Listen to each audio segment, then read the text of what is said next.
Hello there. Welcome to Classics You Slept Through, the podcast where we take classic literature, we read it to you out loud on this podcast, and you get to listen to it, and then we talk about it. So I'm Kyle Davis, along with my sister, a woman who has the audacity to ask, is man the real beast? Oh, Meredith Davis. I do. That's an accurate statement. Good morning. How's it going today, Meredith? Good afternoon. It's good. It is afternoon. It's good. It's going good. Excellent. I went out to dinner for the first time outside. Like out? Oh, you sat outside. Sat outside, socially distant, masks and whatnot. It was good. Very good. Very good. We have not eaten out. We've done takeout, obviously, a lot of pickup, drive-through.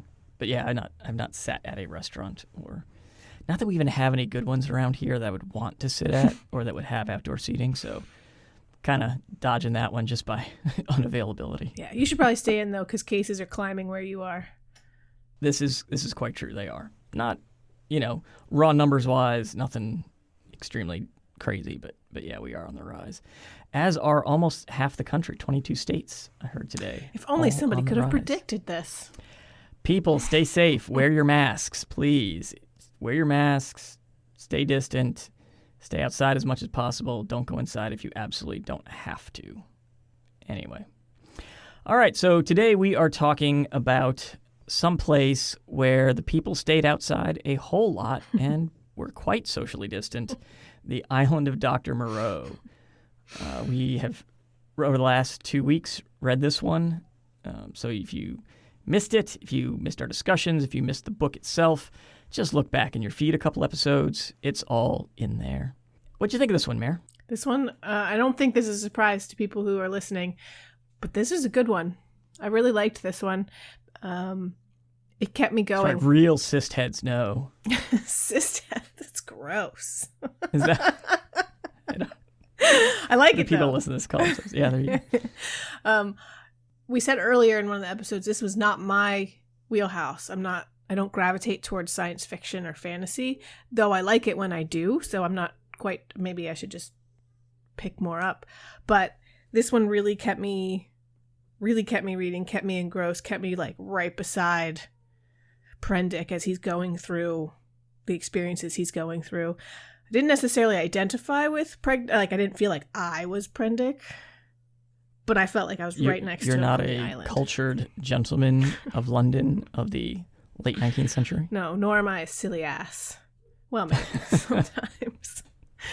But yeah, no, this one was great.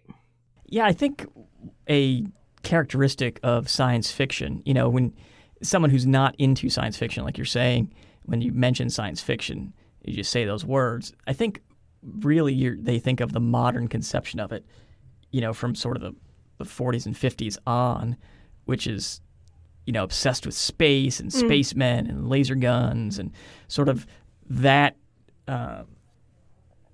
heritage of sci-fi that's come down from, like the Flash Gordon serials of the 50s, where bringing it back to the 19th century, science fiction, it's more strange or weird. Like you could almost, this one especially, you could almost call it horror. Like you wouldn't have to even call it science fiction. It's more strange and unusual than outright, and even the books that are science fiction, say, the other ones that Wells has written, like The Time Machine and such, there's actually no, science in the fiction. It's really just fiction, right? Like the guy builds a time machine. That's all you got to know. That's the level of detail. Like he built a time machine, done. This is not Star Trek where we're getting into the schematics of the time machine and, he needs a certain, he needs the dilithium crystals to make the time machine work and the power's low. So he's, reversing the polarity and on the Dyson field. I mean, it's no, the guy built a machine. He goes back in time, done. There's no time paradox. There's no, fall in love with his own mother. It's just, he travels through time. Does weird stuff. It's cool. Right. So I think in that sense, I think it's a little more approachable to quote unquote non-sci-fi people, right? And that was a reference to Back to the Future, because I wasn't quite sure if it falls in love with his... Wait, what is that reference? Falls in love with his own mother.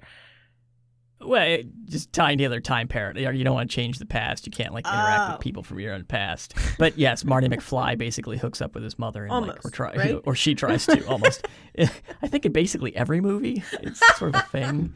It's just bizarre. I like that there's like, from like an author perspective, because I like to write, thinking like I could write some science fiction. I don't have to put the science in it. Exactly. Here we are. The time machine is complete. This is the way it works, and you just accept it, and we go from there. Yeah. I think nowadays in our modern time and nerd culture and whatever, we've made it to the point where we dig into, well, I want to know how this works, and this, we have to have a prequel that explains everything they mentioned in the movie, and it's like, just accept things. Like, it's a time machine. It works. There's an island. You can graft parts onto a puma, and it works. You just go with it, okay? And they can talk. Go with it. People are being afraid of being called out by Neil deGrasse Tyson. He'd be like, this is implausible. This is not how physics works. I love Neil deGrasse Tyson, but... sucks all the fun out of everything. He does.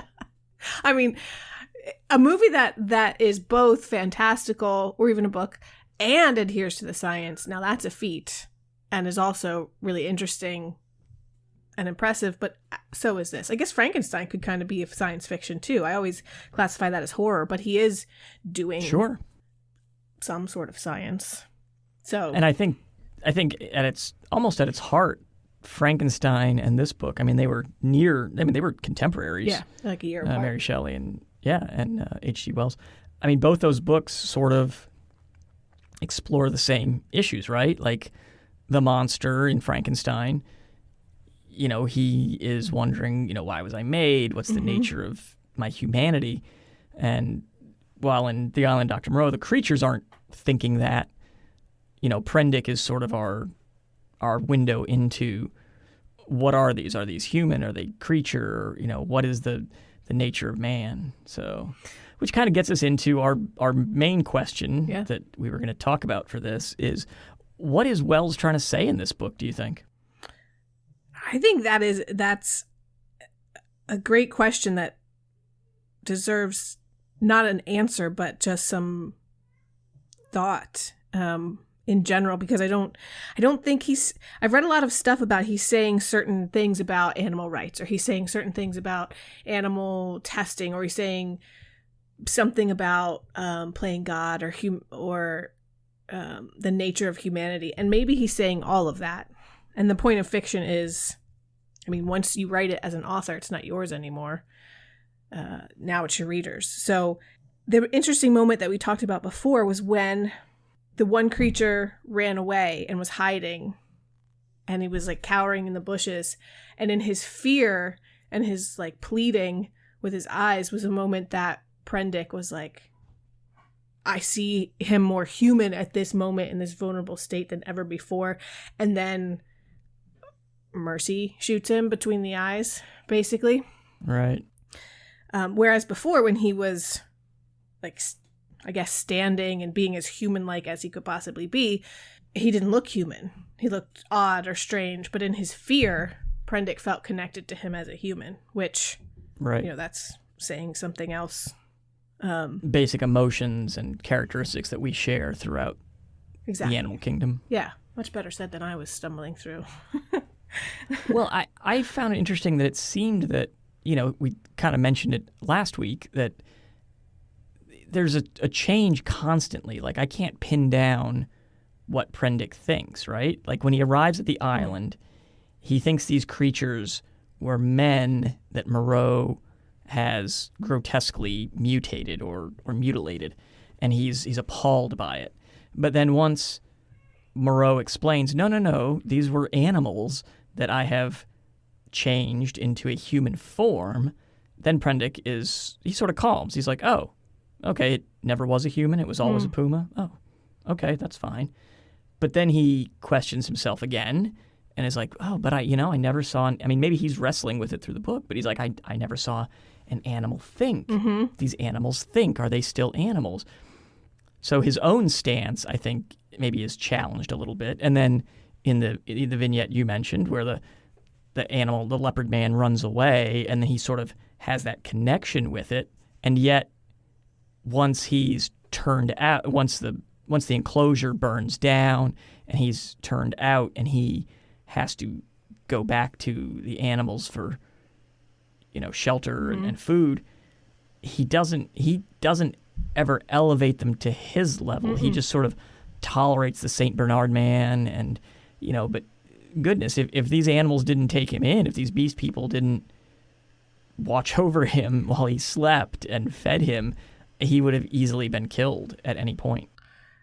And that's a really good point, because considering, and we were talking earlier about what he's been through, these animals do take him in, and at best, I mean, they don't befriend him. They don't bring him food. They're not caring for him, but they take him in. They allow him to stay.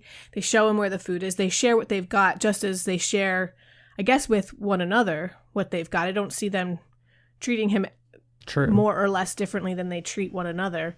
Right. And up until this point, that's the most welcome he's gotten where we've seen him. So where we've seen him once his boat, the Lady Vane, crashed and he's in the dinghy or the lifeboat or whatever with the other guys, and they decide, yes, we're going to cannibalize you. Like, we've chosen you, or you've lost the straw pull or whatever. And then the guy decides, I would rather not. I would rather not have you for his eat life me. at that point. Right. Right. They all fall overboard except Prendick. He gets picked up by the ship that Montgomery's on. That captain is like, get off my boat. I don't care that you've got nowhere to go. I don't care that you'll die at sea. I don't care that you've thrown yourself on the floor like a toddler. You're not going. And Montgomery's like, you're not coming with me either. And then he decides, all right, fine, you can come with us. And then when he gets to the island, yeah, they give him a place to stay and they give him food, but Moreau constantly reminds him that he's an unwelcome guest. Over and over. He says that. So the fact that the beast people take him in, allow him to stay in a hut, show him the food, it's the most welcome he's got. So, I don't know, they seem more humane in there almost. They don't ignore him, but they don't faint over him. But I don't know what you call that. It's acceptance. Yeah. They accept him. Yeah. Yeah. the one who walks into the sea. Poor guy. He can't. He clearly isn't as strong as the others. So I guess they kind of take pity on him in a way, or live and let live kind of attitude. Right. So bringing up the guys in the boat at the very beginning, which I'd kind of forgotten about while we're talking about it here. There's almost a nice symmetry between that episode and what happens towards the end with the leopard man. Right. So in the beginning, they're in the boat. And you have these human people, and they descend to cannibalism. Mm. And at the point where they've made that decision, now there's a self-preservating or fear, like that self-preservation kicks in on the sailor guy they were going to eat, and he fights for his life. Mm-hmm. Well, we fast forward to the end of the book. Now, instead of descending to again, the beast people, which have been brought out of cannibalism, I suppose, they've begun to descend back to it, and now the leopard man has eaten meat and tasted blood, and because of that sort of same thing, now his self-preservation and fear kicks in, and he's like, because I did this thing, I'm going to run. So, the fear in the beginning came from the fear of that thing happening, and because that thing happened at the end, now that self-preservation kicks in for the leopard man. And in both cases, they've broken a law. I mean, right. Some kind of societal norm. Right. Right. And don't eat each other. Even if you're stranded on a boat and there's no other choice. I mean, after only 8 days, I think they had other options. They didn't try fish or they went to that real quick. Yeah. Right. They did go to it really quickly.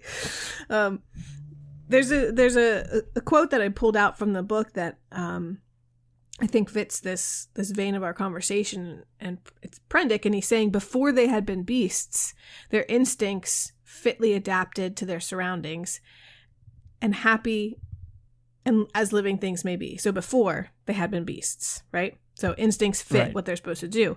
Now they stumbled, which I don't know if they so much stumbled, but they stumbled in the shackles of humanity. I'm sorry, I can't read.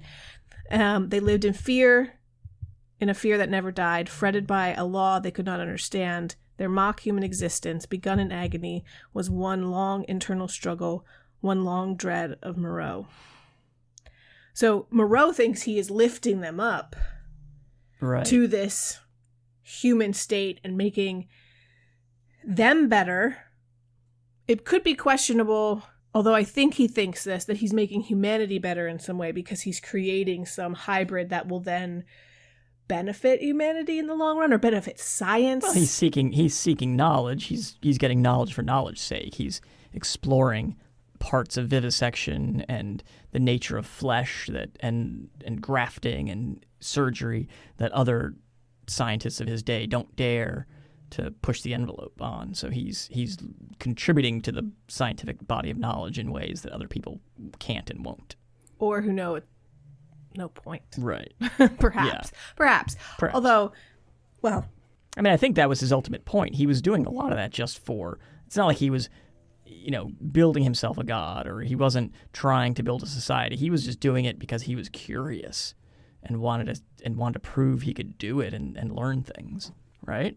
I mean, that was Moreau's raison d'être, or however you say it, right? That was his purpose.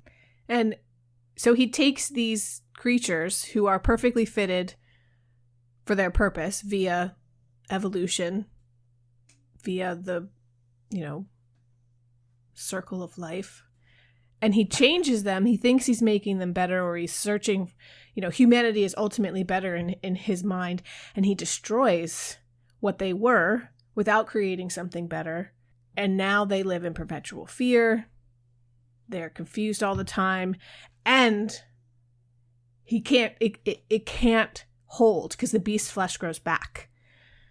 So it's impossible for them to go out in the world or to live on the island and actually be the thing that he created in the first place. He always has to tamper with it. Right.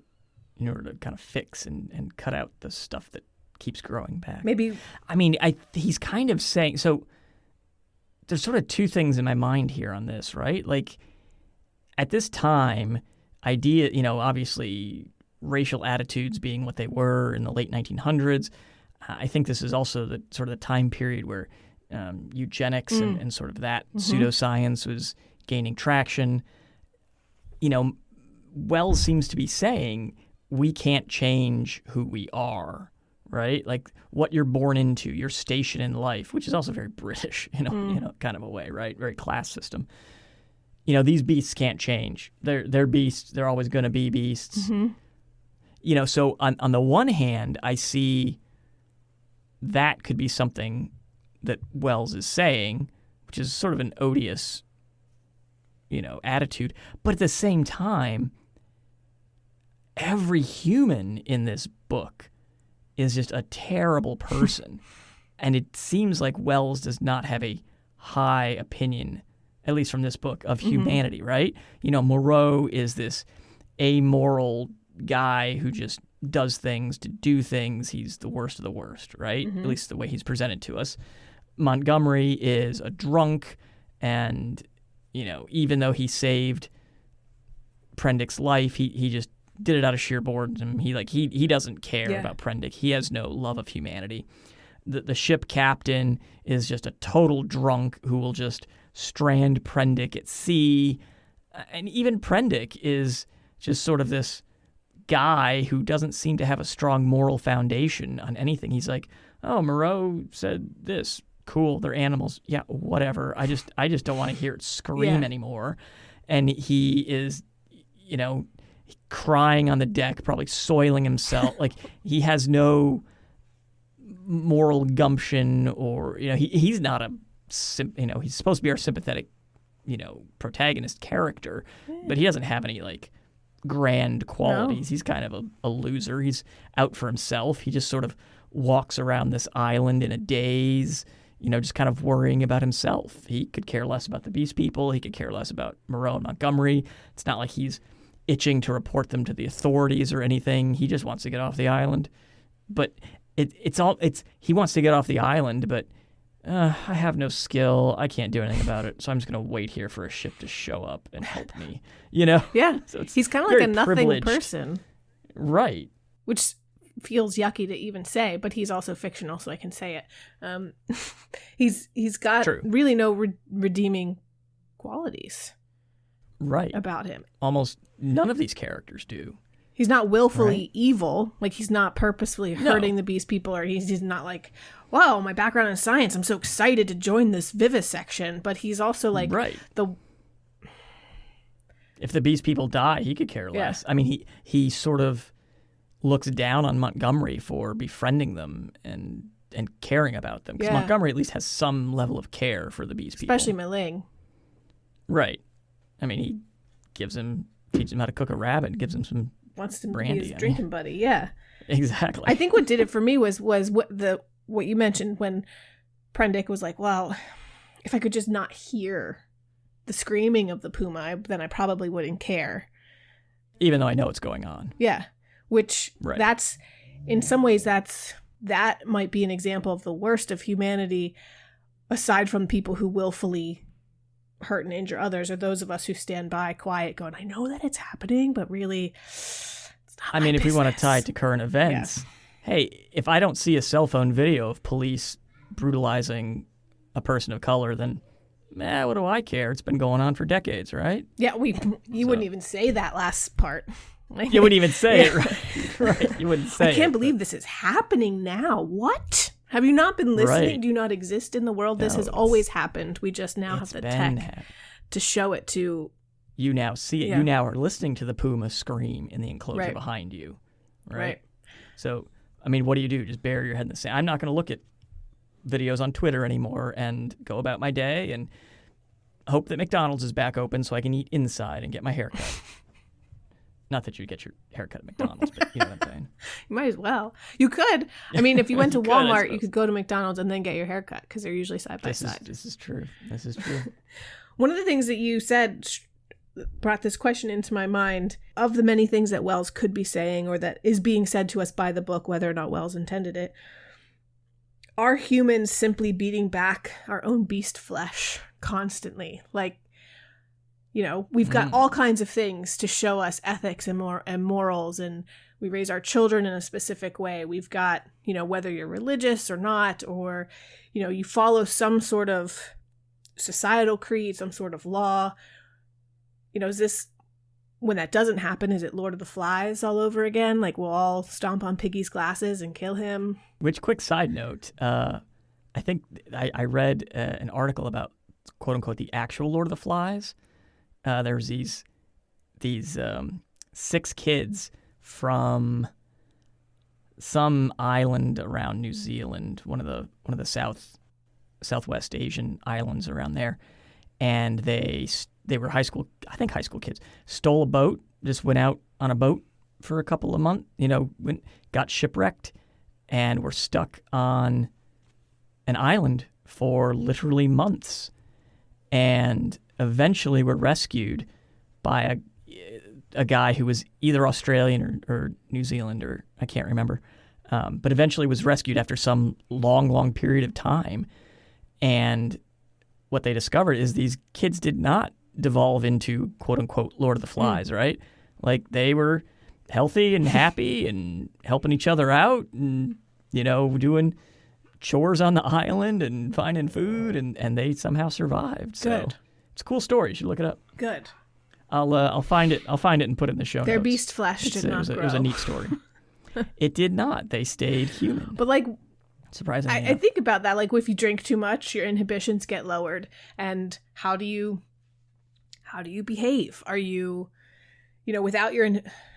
I look at my son all the time. 0 inhibitions. He's a small drunk person, constantly. I feel like, and he goes. Is he teaching any animals to cook rabbits? He's not.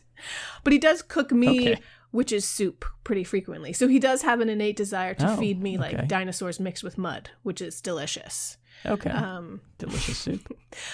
And he goes from literally like like hissing and being a wild animal to I love you so much, mommy, you're a princess, you're beautiful. And I'm like, oh, you're great. And of course I've raised him, and so there's some influence there already. He's not fully feral without any guidance, but you know what, we create these things as a society for structure, for what we need a philosopher on here or an anthropologist. Like, we create these structures for a reason, and then for a mutual good, and it's beneficial to us, because if we didn't, I mean, if there was no law, if anyone could just murder you at any time, you know, you couldn't function in society. That wouldn't be, we would never progress past survival, right? We could never build a society, because you can't, you know, you're not going to be making art or, you know, writing stories or thinking or, you know, creating grand things if you're constantly just worried about, is that guy across the street going to kill me? Yeah. You know? I think that brings up a good point that you mentioned early on. I don't remember which discussion episode it was, but what does separate us from, you know, what separates humans from animals or beasts, if whatever you want to say. And I think that a lot of the things that first came to my mind, you can actually see in animals. So some animals, you see altruism, you see reasoning, you see some sort of imagination. But I think it was the metacognition that you said that really makes a difference. Right.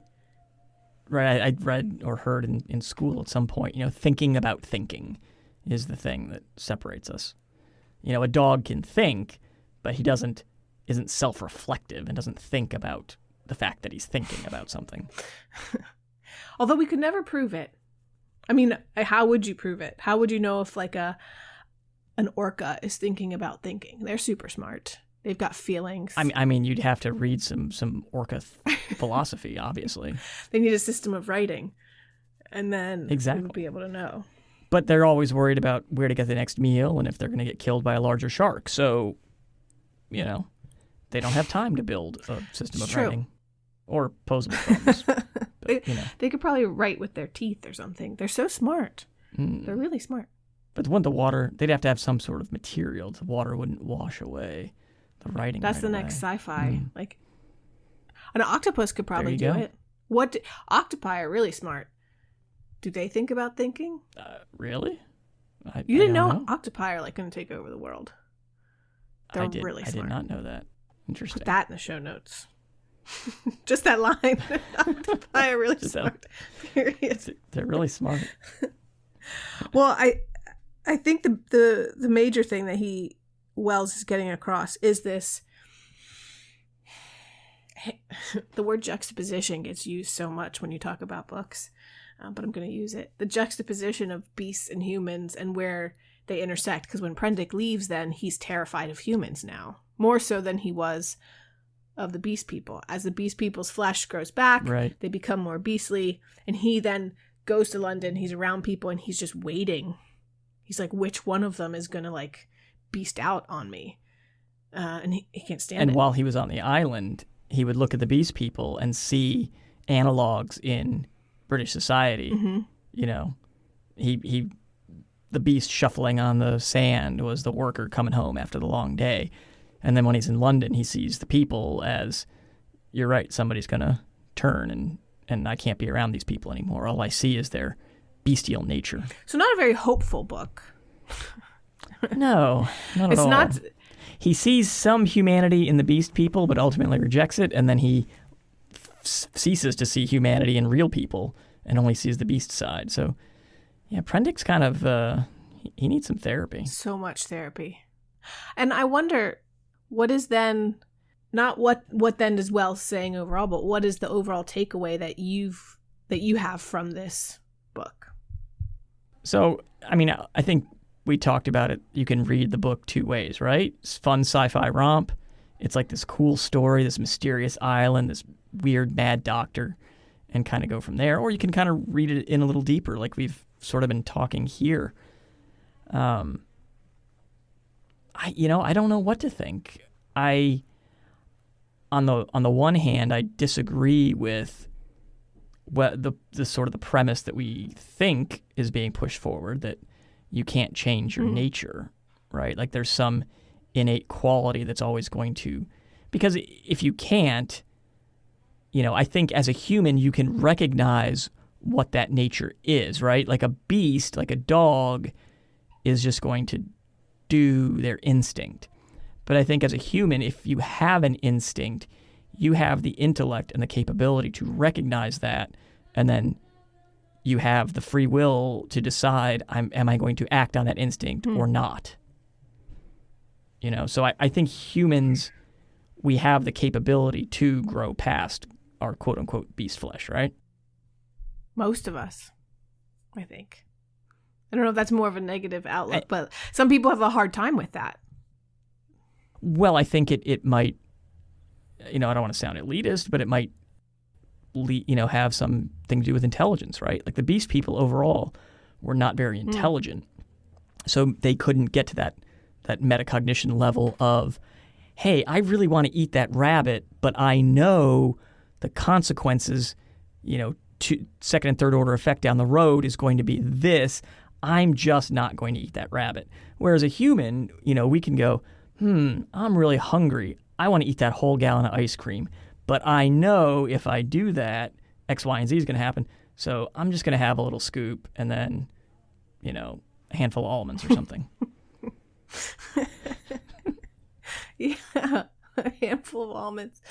Which makes me laugh because as a pregnant person, like the answer to everything was like, have some almonds. Heartburn, 2 to 3 almonds. Shout out to raw almonds, man. Almonds. But also, I think you're right that part of it's intelligence, part of it's also access. Like you might know what you need and what you have to do to get past the thing that you want to get past or learn, but you don't necessarily have access to that thing, which is a whole nother, nuanced societal issue of modern day. Like, right. Like I need rehab. I can't do this on my own. I don't have access because money, healthcare, whatever. There's also a why behind it, right? Like the beasts could recite the law. Mm-hmm.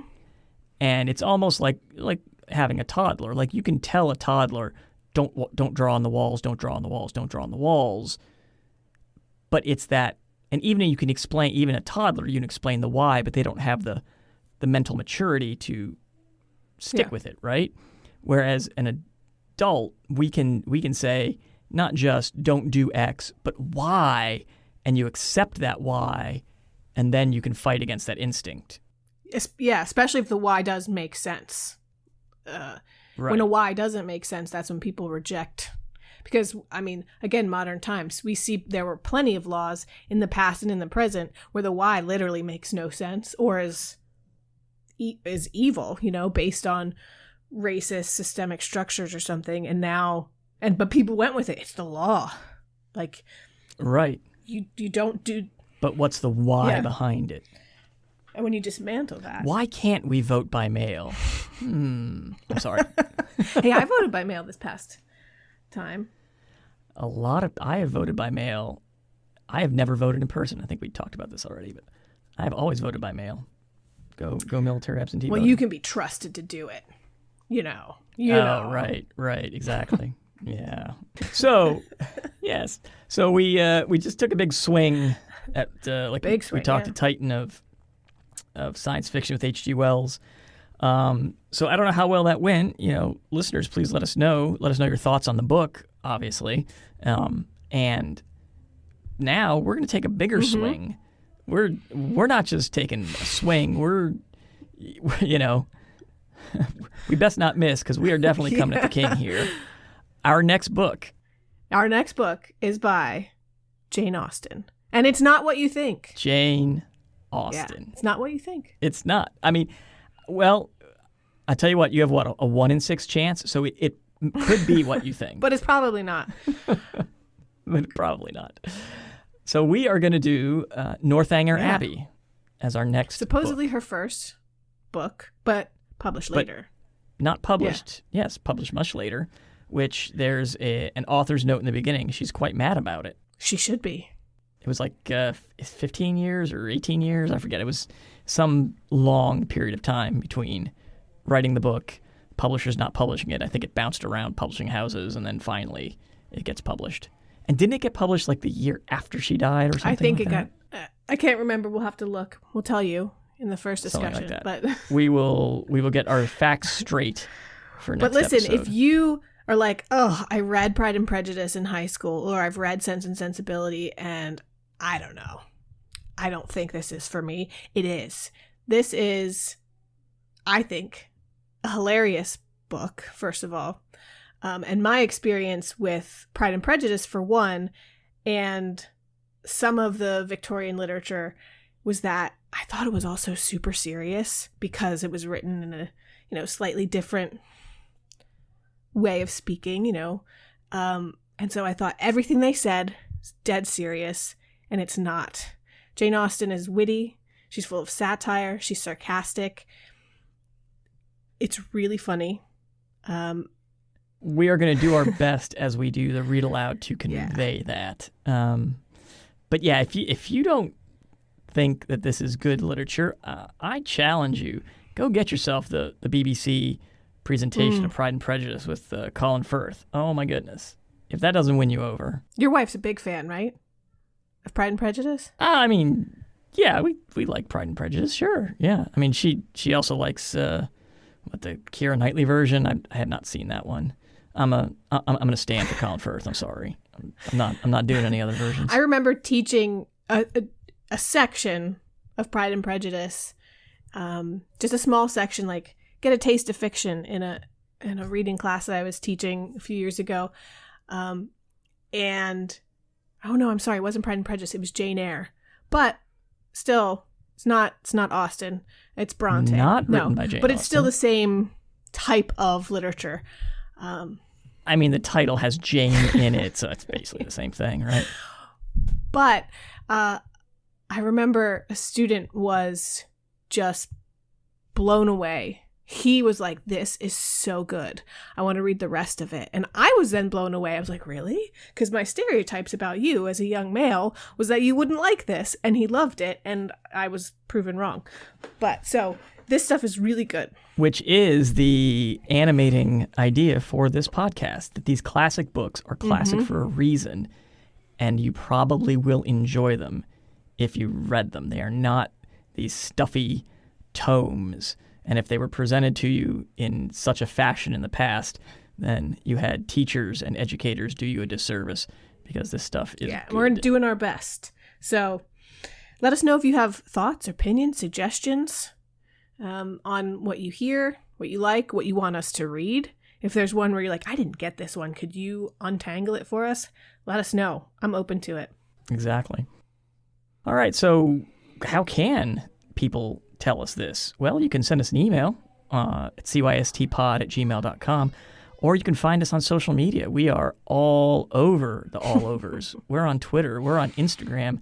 We're even on Facebook. And you can find us at all those places at cystpod. Yeah, hit us up. There's some good conversation over there sometimes. So come talk to your contemporaries and your peers about what we're reading. And at least half of those people are not Russian disinformation bots. Or we our promise.